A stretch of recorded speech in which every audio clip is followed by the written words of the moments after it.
Hi, friend. It's your inner child calling. And they want churros. A new toy. And a new adventure.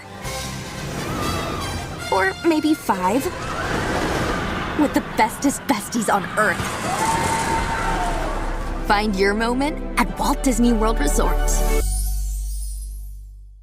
Prohibition is synonymous with speakeasies, jazz, flappers, and of course, failure. I'm Ed Helms, and on season 3 of my podcast, Snafu, there's a story I couldn't wait to tell you. It's about an unlikely duo in the 1920s who tried to warn the public that prohibition was going to backfire so badly it just might leave thousands dead from poison. Listen and subscribe to Snafu on the iHeartRadio app, Apple Podcasts, or wherever you get your podcasts.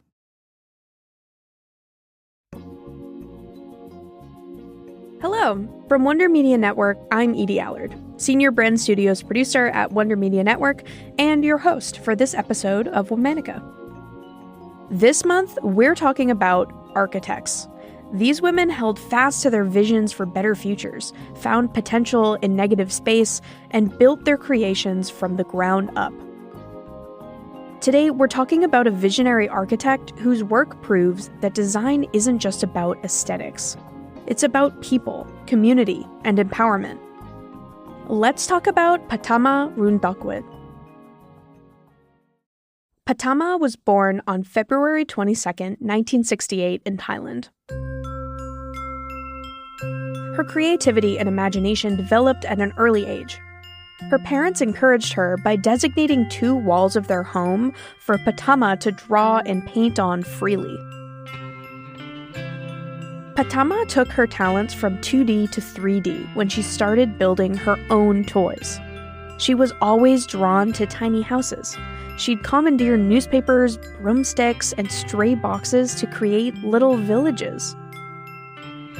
When it came time for college, it was no surprise that Patama decided to study architecture.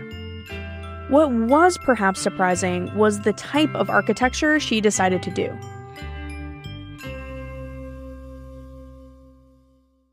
Patama didn't set out to build grand skyscrapers or lavish resorts. Instead, she chose to focus on housing for those who are often overlooked, Thailand's poorest citizens. After earning her undergrad degree at the Silpakorn University of Bangkok, Patama headed to Oxford Brookes University in England for her master's. For her dissertation, she decided to put her newfound skills to the test. Patama headed back to Thailand, to the fishing town of Songkha. For nearly half a century, net weavers, fishermen, and dock laborers had lived in a collection of slums along the banks of the canal. And for just as long, these communities had been blamed for the canal's pollution. Of course, it wasn't that simple. Factories polluted the waterways, and illegal waste dumping was common. Patama wanted to help them develop a community improvement plan, one that they had a real voice in. Patama spent much of her time in Songkha doing research and collecting information. Rather than imposing a top-down solution, she spoke directly to the residents. She found her most valuable resource was the children. With their unbridled joy and curiosity, they were much more likely to open up to her in ways their parents weren't. Patama realized that where the kids go, the parents follow. Through that method, she was able to gather all kinds of information about the community's finances, social dynamics, and actual needs. The people in Songkha also taught her that scarcity can be a gateway to innovation. They lived lives dictated by their financial and social limitations, but they learned to be resourceful with very little. They gave Patama ideas that were not only creative, but also free. And when the community members were concerned about the cost, Patama quickly figured out that if each person in a household could give her a small amount, she could finance the project with additional funding from third parties. This became a popular way for Patama to serve the communities most in need without requiring them to empty their pockets.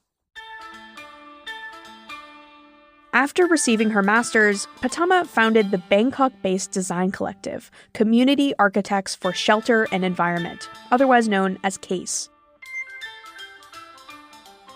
Their approach is simple. Listen to the people, work with them, and create homes that reflect their needs, culture, and aspirations. Their work varied depending on the community.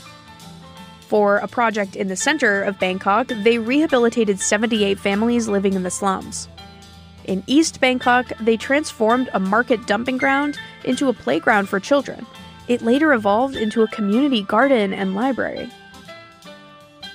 After a few years of running CASE in Thailand, Patama expanded her work to neighboring countries like Vietnam, Cambodia, and Laos. She holds workshops with locals to ensure that housing structures are affordable and functional. This often means small homes with natural and recycled materials.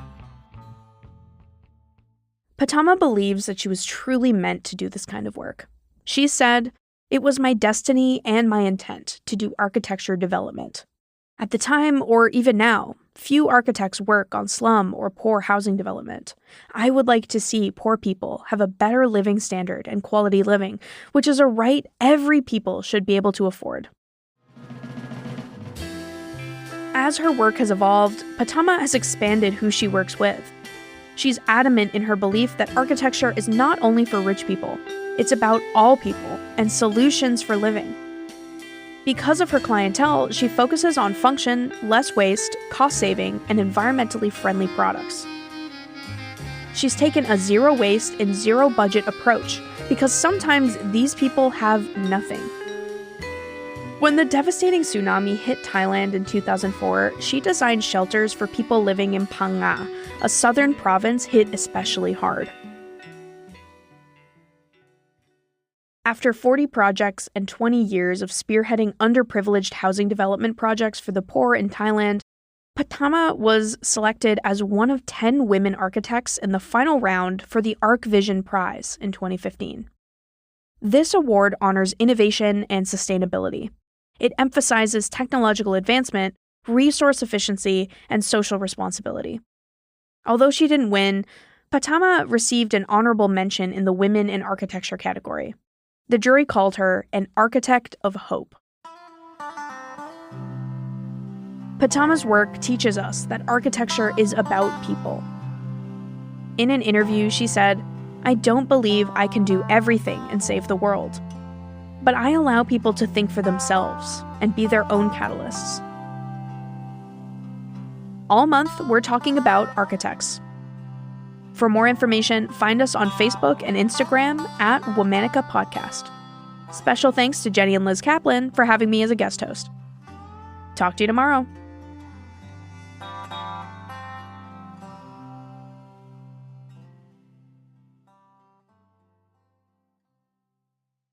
Prohibition is synonymous with speakeasies, jazz, flappers, and of course, failure. I'm Ed Helms, and on season 3 of my podcast, Snafu, there's a story I couldn't wait to tell you. It's about an unlikely duo in the 1920s who tried to warn the public that prohibition was going to backfire so badly it just might leave thousands dead from poison. Listen and subscribe to Snafu on the iHeartRadio app, Apple Podcasts, or wherever you get your podcasts. I'm Nicola Coughlan, and for BBC Radio 4, this is history's youngest heroes. Rebellion, risk, and the radical power of youth. She thought, right, I'll just do it. She thought about others rather than herself. 12 stories of extraordinary young people from across history. There's a real sense of urgency in them, that resistance has to be mounted, it has to be mounted now. Follow History's Youngest Heroes wherever you get your podcasts.